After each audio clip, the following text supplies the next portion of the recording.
পাকিস্তানি একজন মুসলিম যুবক, সে সব সময় অ্যাডাল্ট ভিডিও দেখতো, ভিডিও দেখতো। তার এই গুনাহের কারণে তার কি করুণ পরিণতি হয়েছিল, আপনি যদি এটা শুনেন আপনার কলিজাটা কেঁপে উঠবে, আপনি আপনার নিজেকে ধরে রাখতে পারবেন না। ওই যুবক অ্যাডাল্ট ভিডিওর প্রতি এত পরিমাণে অ্যাডিক্টেড ছিল, সে অ্যাডাল্ট ভিডিও দেখার জন্য বড় একটা অ্যাডাল্ট সাইট থেকে অনেক টাকা খরচ করে সে লাইফ টাইমের সাবস্ক্রিপশন কিনেছিল এবং সেই ওয়েবসাইটের অ্যাক্সেস সে তার নিজের বন্ধু বান্ধবকেও দিয়েছিল। সে তার সকল বন্ধু বান্ধবকে নিয়ে অ্যাডাল্ট ভিডিও দেখতো।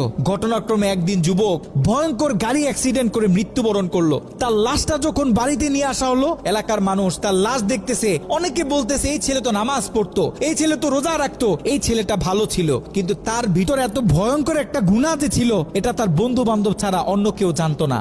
সকলে মিলে তাকে দাফন করে যখন বাড়িতে চলে আসলো, ওই ছেলের মা গভীর রাত্রে মোনাজাতে আল্লাহর কাছে দোয়া করতেছিল, আল্লাহ আমার ছেলে যদি কোনো ভুল করে থাকে তুমি আমার ছেলেকে ক্ষমা করে দাও।